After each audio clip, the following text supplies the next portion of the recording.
देश दुनिया की हर बड़ी खबर सबसे पहले आप तक। नमस्कार साथियों, आप देख रहे हैं भारत वायरल न्यूज। आज दिनांक 22 सितंबर 2025, दिन सोमवार और हिंदी तिथि आश्विन शुक्ल पक्ष प्रतिपदा। आइए बिना किसी देरी के एक नज़र आज की प्रमुख सुर्खियों पर। आज से शारदीय नवरात्रि आरंभ हो रहे हैं। पूरे देश भर में आज से शुभ नवरात्रि महोत्सव मनाया जा रहा है, जिसमें आज से गरबा और डांडिया महोत्सव का विशेष महत्व है। माँ दुर्गा के नवरात्रों की आप सभी दर्शकों को हार्दिक शुभकामनाएं। माता रानी की कृपा हम सब पर बनी रहे, यही प्रार्थना करते हैं। शारदीय नवरात्रि आज से है, इसके लिए कलश स्थापना मुहूर्त सुबह 6:11 से लेकर 7:52 तक रहेगा। वहीं 7:50 से लेकर 9:19 तक राहु काल रहेगा। इसके अलावा पंचांग के अनुसार अभिजीत मुहूर्त 11:51 से लेकर दोपहर के 12:39 तक भी रहेगा। चलिए बढ़ते हैं अगली खबर की ओर। अगली खबर जीएसटी 2.0 को लेकर है। आज यानी कि 22 सितंबर से ही जीएसटी की नई दरें लागू हो गई हैं। पीएम मोदी ने देश के नाम अपने संबोधन में कहा कि 22 सितंबर को सूर्योदय के साथ ही जीएसटी बचत उत्सव शुरू हो जाएगा, जिससे हर परिवार को फ़ायदा मिलेगा।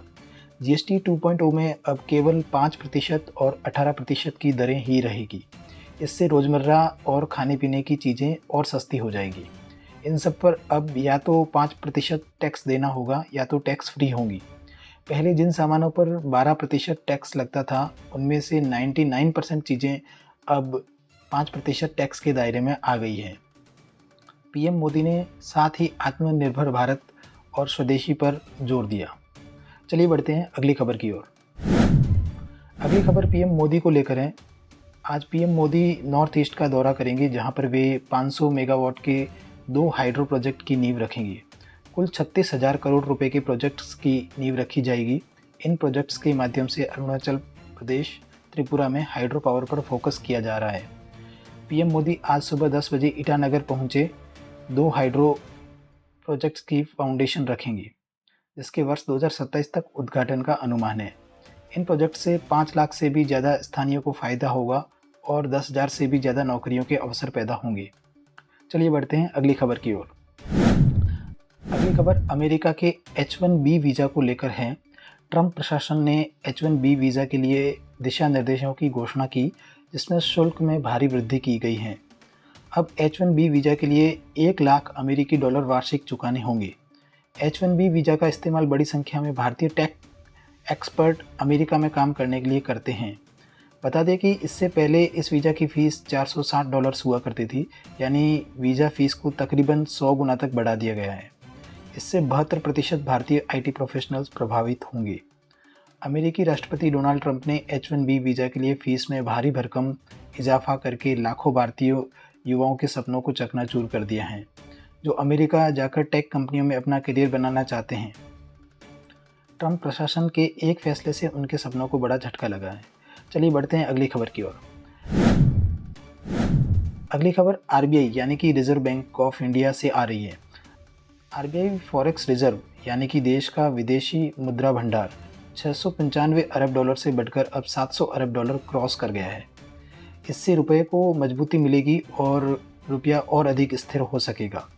साथ ही निवेशकों को 5% तक रिटर्न की भी संभावना जताई जा रही है। साथ ही सोने के भंडार में भी अच्छी बढ़ोतरी देखने को मिली।